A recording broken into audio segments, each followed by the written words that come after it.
Саламатсыздар ма оқушылар? Отырыңыздар. Так, бүгінгі өтетін тақырыбымыз оқушылар. Алгоритмнің трассировкасы. Бүгінгі тақырыпты өтпес бұрын еске түсіруді бастап кетуіміз керек. Бүгінгі өткен сабақта біз оқушылар циклдың түрлерін өттік. Солай ма оқушылар? Қандай циклдарды өттік, кім айтады?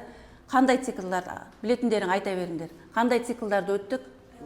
While, for, else, break, continue. Ал кім айтып жібереді? Break циклінің атқаратын қызметі қандай? Жақсы, Алтынай айтағы. Белгілі бір қойылған шарт орындалғанында цикл жұмысын бірден тоқтатып, программа жұмысын ары қарай жалғастыратын циклді break циклі деп атаймыз.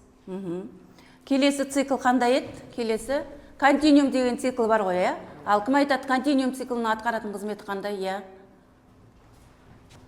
Қойылған шарттың көмегімен ағымдағы цикл итерациясын тоқтатып, келесі цикл итерациясына ауыстыратын цикл. Өте жақсы. Келесі цикл while цикл еді. Айта ғой, кім айтады? Жансая айта ғой. While қайталану шартын цикл денесі жұмыс істемей тұрып тексеріледі. Жақсы, дұрыс. Келесі бір цикл бар тағы да for циклі, иә? For циклін кім айтып жібереді? Айназ айта ғой. For циклі белгілі бір есептеуде көрсетілген мәнге жеткенге дейін жұмыс істейтін цикл. Өте жақсы.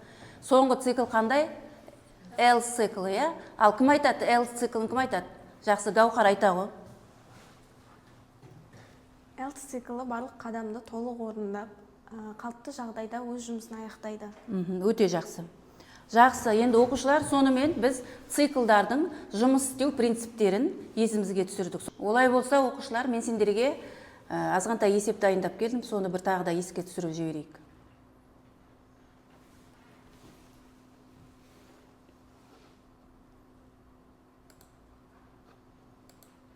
Так, ал кішкене ойланып алайық. Мынаның жауабы қандай? Кім айтады? Мынаның жауабы қандай?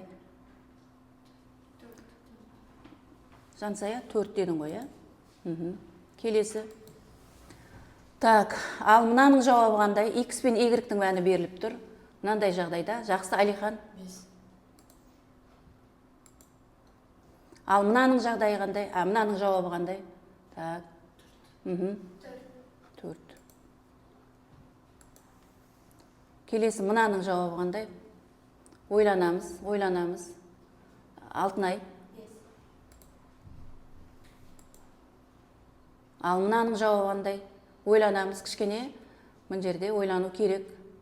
Так, Ранур 2 дейді. Так, сонымен біз еске түсіріп болдық, иә? Енді топқа бөлейін. Так, тағы да вортпалға кірейін.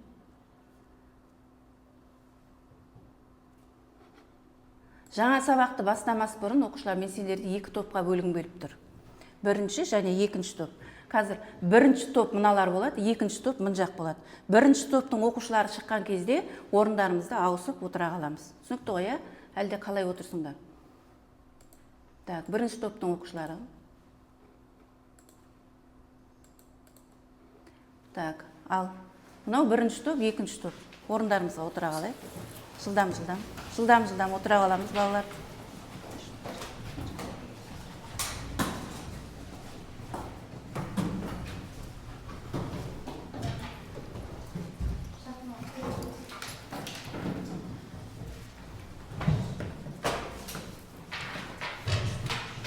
Қазір жаңа сабақты түсіндіргенде, жаңа сабаққа байланысты тапсырмалар орындағанда осы топ арқылы бірігіп отырып жұмыс жасаймыз оқушылар. Так, оқушылар, бүгінгі жаңа тақырыбымыз алгоритм трассировкасы 107-ші бетте. Осыны дәптерлеріңізге бүгінгі күннің жадын салып жаза қойыңыздар.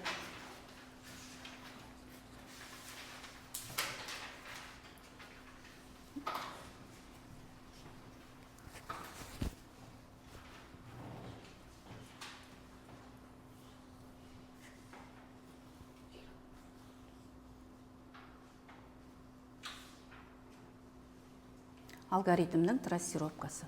Жаздық қой, иә? Так, бәріміз жазамыз.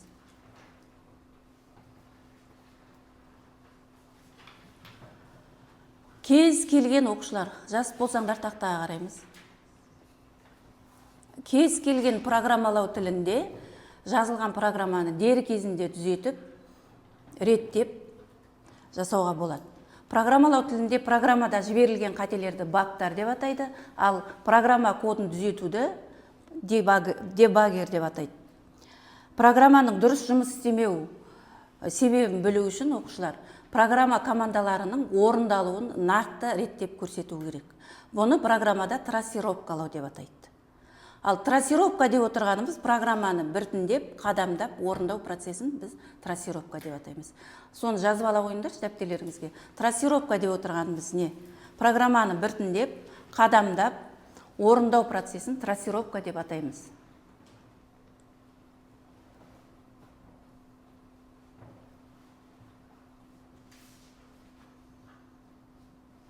Трассировка деп атаймыз.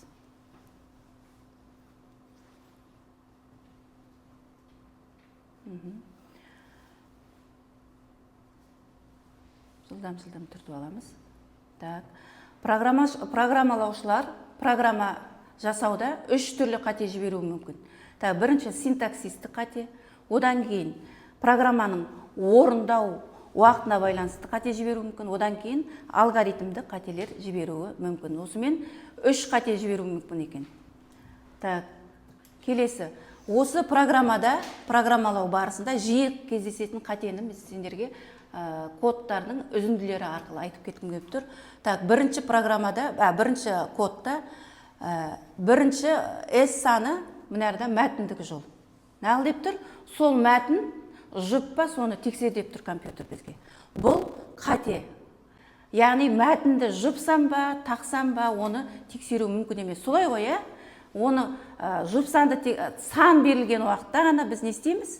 Оны тексереміз. Жұп екенін біз тексеруіміз керек. Ал бізде программа кодында бізде мәтін беріп тұр, сондықтан тексеру. Бұл кезде бұның қатенің түрі шаманың типіне сәйкес емес болуы, программада қандай хабарлама шығады? Type error хабарламасы шығады екен. Келесі программа кодында K бүтін саны енгізіп тұр. Оны нағыл деп тұр, нөлге бөл деп тұр.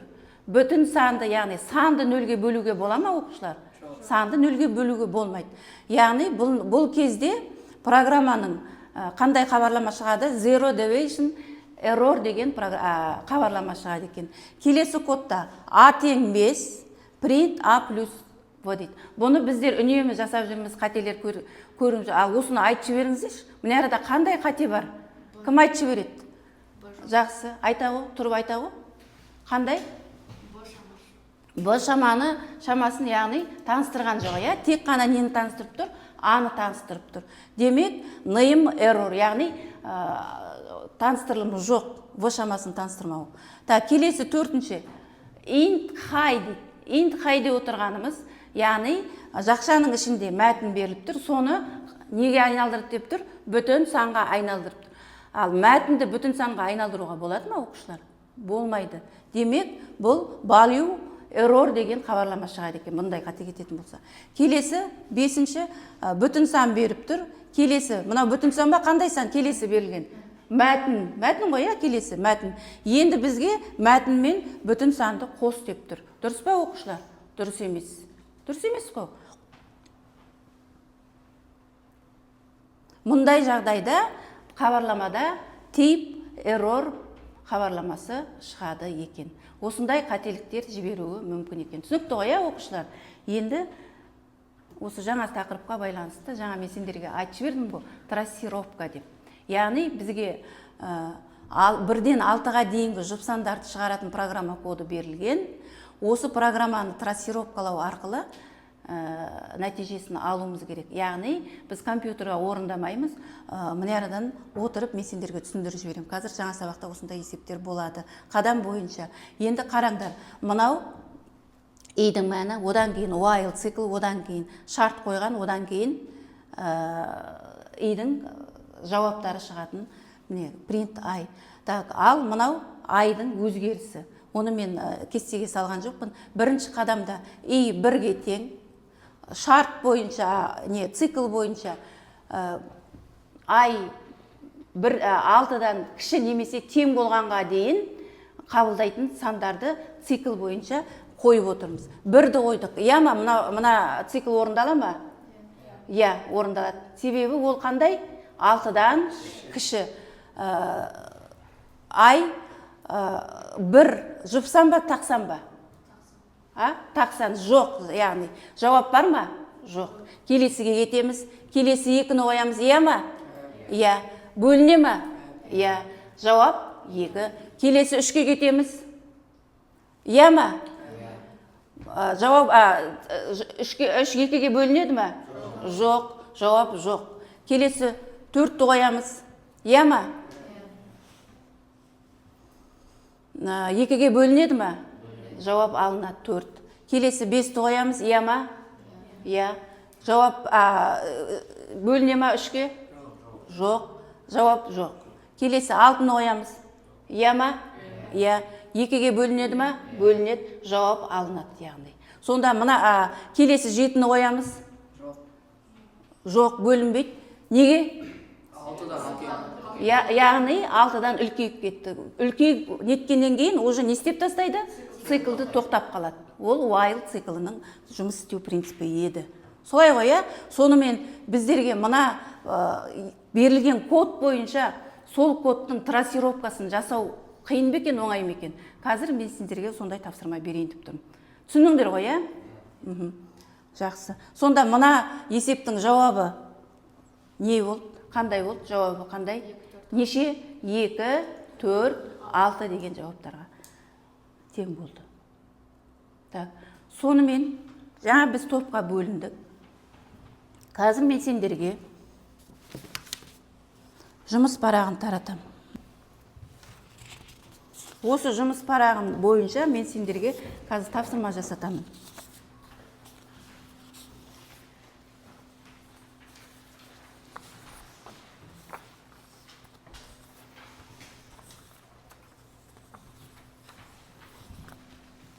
Так. Ал енді алдарыңыздағы жұмыс парағын ашыңызшы, балалар. Осы жұмыс парағында бірінші есеп жеке жұмыс. Осы жеке жұмысты әркім өзі жасайды. Так, жасап болғаннан кейін, мына нені трассировка кестесін жасағаннан кейін, жандарыңызда тұрған телефон арқылы, мына QR код арқылы жауабын тексеріп, дұрыс па соны қарайсыңдар. Түсінікті ғой, иә? Келесі екінші тапсырма жұптық жұмыс, қатені табасыңдар. Ол недегі кітаптағы 107-ші беттегі бірінші есепті шығарасыңдар. Оны мына бірінші жеке жұмысты бітіргенден кейін жайлап компьютерға өте бересіңдер. Түсінікті ме? Содан кейін барып екінші жұптық жұмыс бойынша мына қатені табасыңдар. Келесі үшінші топтық жұмыс, яғни жемен сұхбат.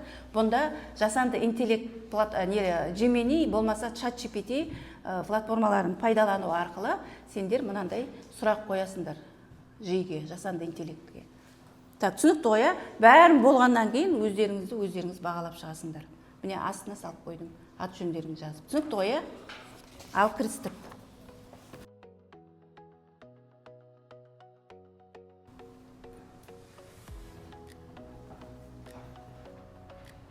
Оқушылар, орындап болсаңыздар, бірінші тапсырманың тұсында QR кодты көрдіңіздер ме? Осы QR код арқылы жауабын қарап алыңыздар, болғандарыңыз. Скриндеп, телефондарыңызбен жауабын қараңдар. Жауабы дұрыс болса, өзін-өзі бағалау тұсына бағалар нелеріңізді қойып кетіңдер, балдарыңызды. Түсінікті ме? Тексеріп алыңыздар. Мына дискриптор арқылы тексересіңдер, оны білесіңдер ғой. Бірінші не істедің, екінші не істедің, дискриптор арқылы тексеріп алып, жауап дұрыс болса, бағаларыңызды мына бірінші тапсырманың тұсына қойып кетіңдер.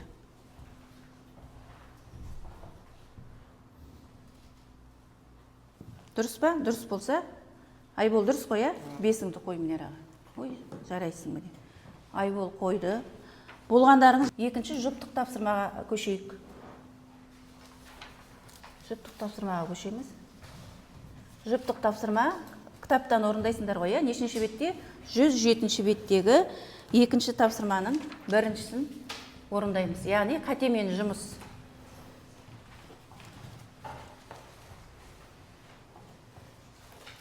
Қатемен жұмыс.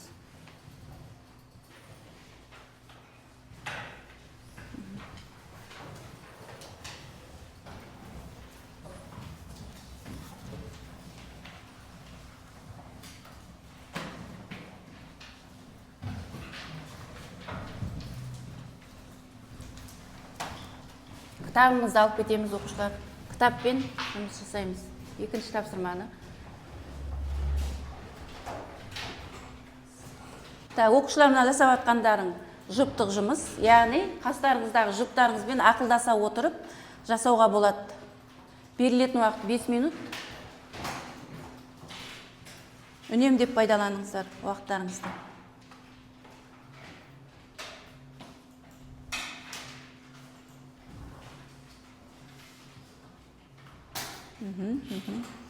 Бір-біріңізді сұрап, бір-біріңізден ақылдасып жасауға болады.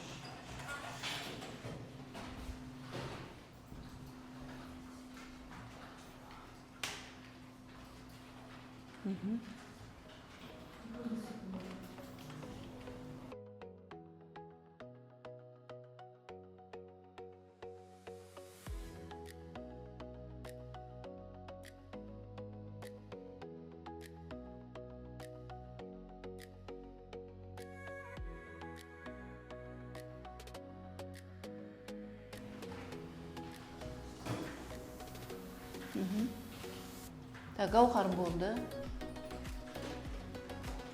Айбол болды. Екіншіге көшті.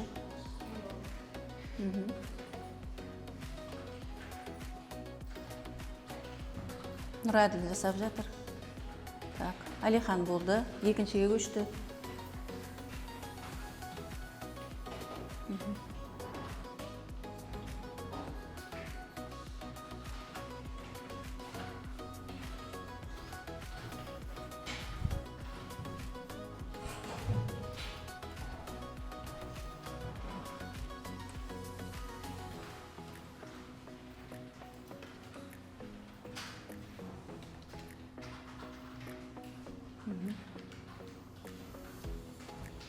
Болғандардың екіншісіне көше берің.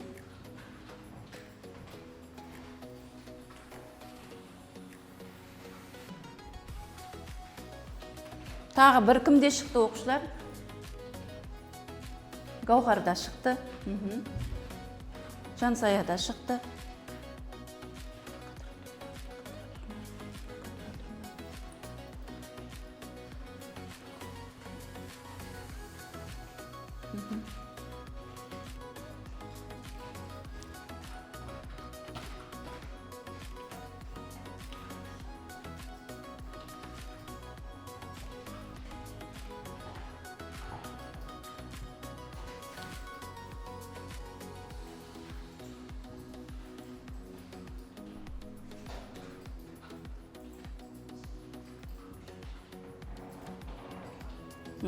Мөлдір де шықты, өте жақсы.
Өте молодец, жақсы.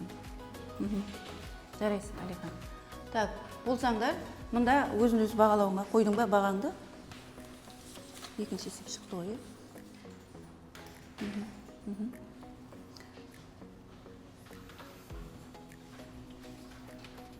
Сен де шықты ма?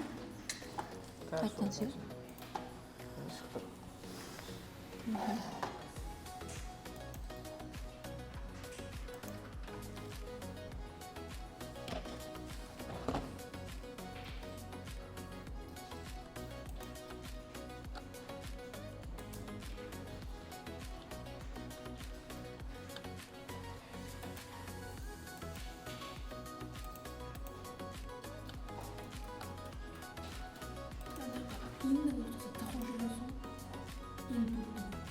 Вот он.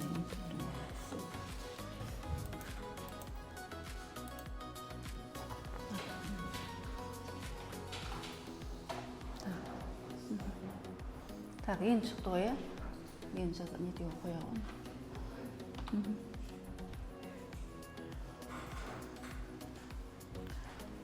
Жұптық жұмыс осымен аяқталды оқушылар. Бағалау парағына өздеріңізді бағалап қоя беріңіздер. Келесі үшінші топтық жұмыс берем. Так, бағалап болдыңдар ғой, болды, осымен аяқтай қойдыңдар. Жұптық жұмысты бағалап.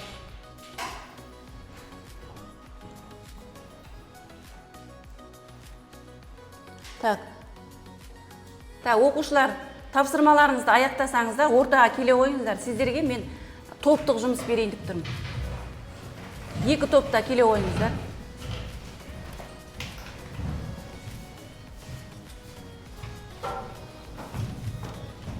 Так, Алихан отырсын, дұрыста отыр.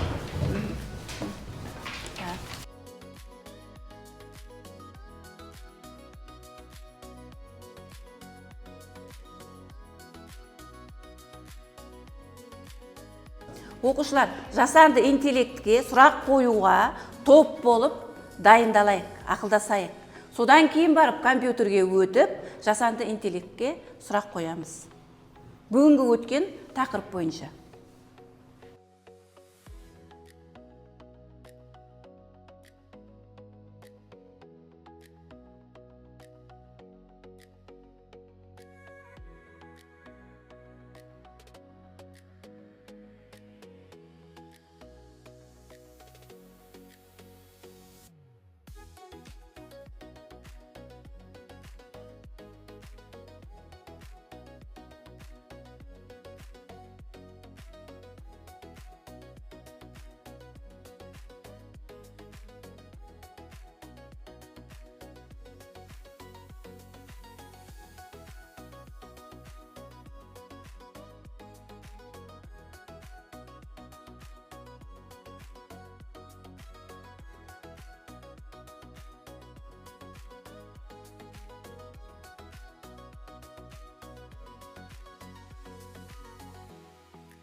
Так, енді оқушылар ақылдасып болса, компьютерге өтіп, топтық жұмысын жалғастырайық. Жиге сұрақ қояйық, жасанды интеллектке сұрақ қояйық. Кітап керек емес, жұмыс парақтарыңызды ала кетіңіздер. Жұмыс парақтарыңызды ала кетіңіздер.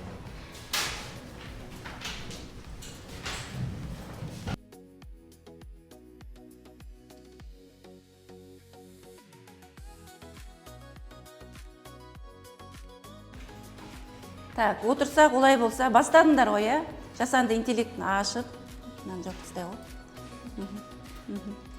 Так, интернетке кіріп, жасанды интеллектке сұрақ қоямыз.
Жарайсың.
Оқушылар, алған жауаптарыңызды мына жауап парағына жазасыңдар ғой, ұмытпай. Түсінікті ғой, оқушылар? Алған жауаптарыңызды осы жауап парағына жазып отырыңыздар. Ұмытпаңыздар.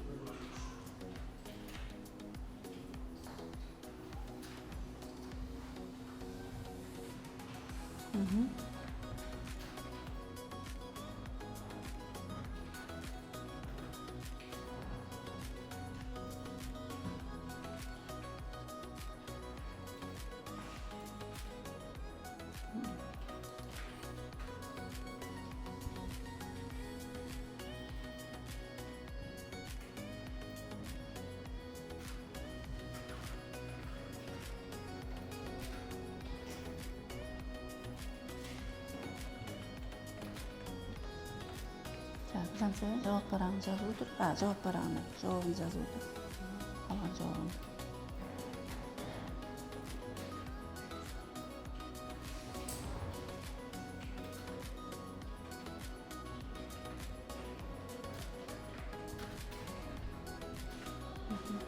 Алған жауабын жауап парағына жазып отыр. Бәріміз жазамыз жауап парағына. Жауаптарыңызды жазып отырыңдар.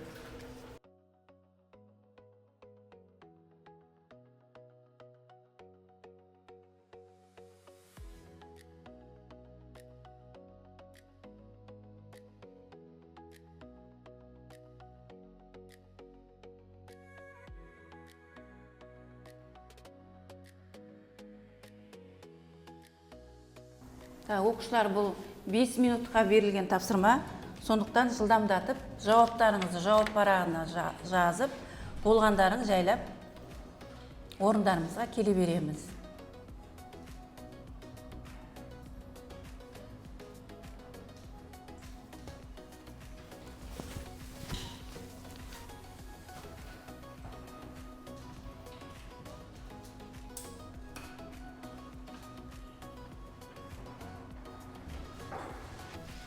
Болғандарыңыз орындарыңызға келе беріңіздер.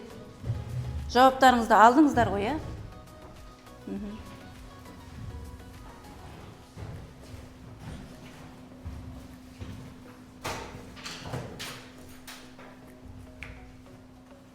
Алтынай, әлі жазылсын ба? Қазір жауаптарыңызды қорғайсыңдар ғой, дайындалыңдар, қараңдар жауаптарыңызды.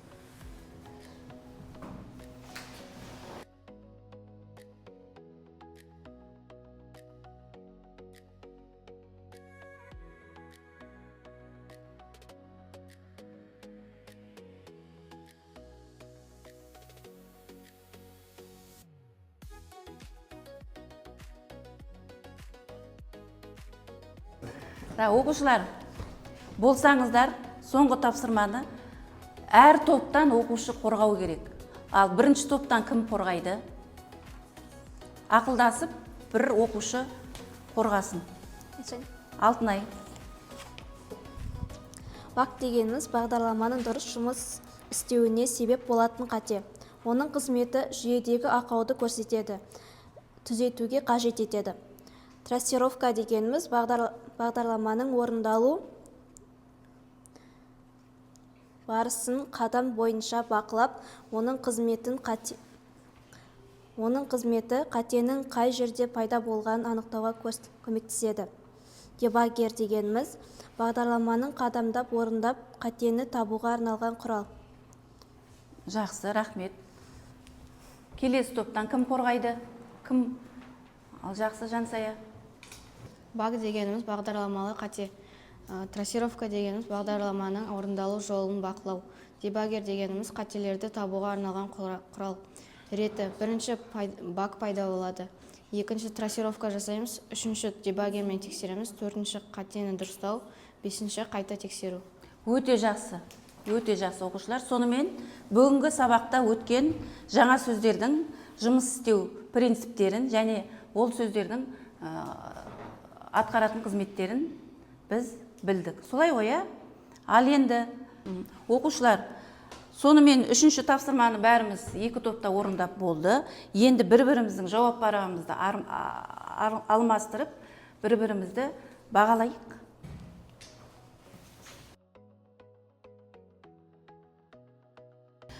Жақсы оқушылар, бір-біріңізбен жауап парағын алмастырсаңыздар, сол оқушының кімнің жауап парағы соған мән бере отырып, 10-ның 2-сін қоясыңдар.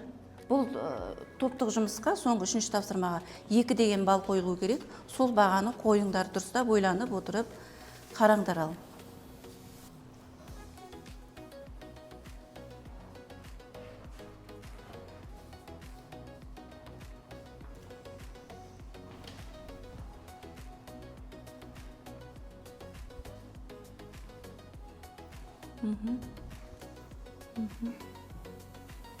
Ең соңындағы барлық ұпайды қоюды ұмытпаңыз оқушылар. Мына алған ұпайларыңызды, қойған ұпайларыңызды қосып, барлығын қоясыңдар. Соны ұмытпайыңдар. Оқушылар, бір-бірімізді бағалап болсаңыздар, барлық жауап парағын өзінің иесіне беріңдер. Бір-біріңізге беріңіздер өзінің иесіне болсаңыздар. Енді барлық ұпайды қосып, өздеріңіз ұпайларыңызды қойыңыздар. Барлық ұпайдың тұсына ұпайларыңызды қойып шығыңыздар өздеріңіздің.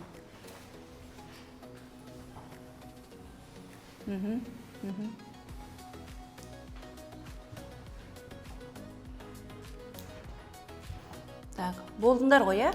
Сонымен бүгінгі жаңа тақырыпты қорытындылай келе, жаңа қандай сөздер өттік? Кім айтады? Айнас айта ғой. Біз бүгінгі тақырыпта баг, дебаггер және трассировка сөздерін өттік. Рахмет. Сонымен оқушылар, жаңа тақырып бойынша мен сендерден рефлексия ретінде мына түрлі түсті қағазға бүгін сабақта ұнады ма, ұнамады ма, өздеріңіздің ойларыңызды жазып маған тапсырасыңдар. Мына жауап парағына жабыстырып жіберсеңдер болады. Арасына салып жіберсеңдер болады.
Жақсы оқушылар, бүгінгі сабақ бойынша жазған рефлексиямызды кім оқып жібереді? Мен оқып.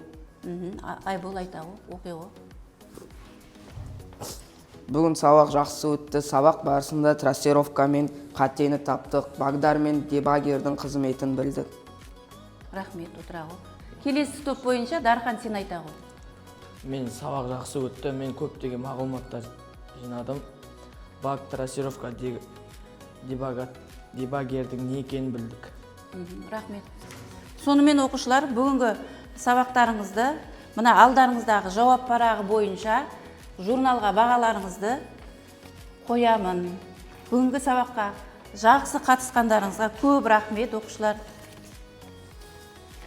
Сабақ жақсы өтті, түсінікті болды деп ойлаймын.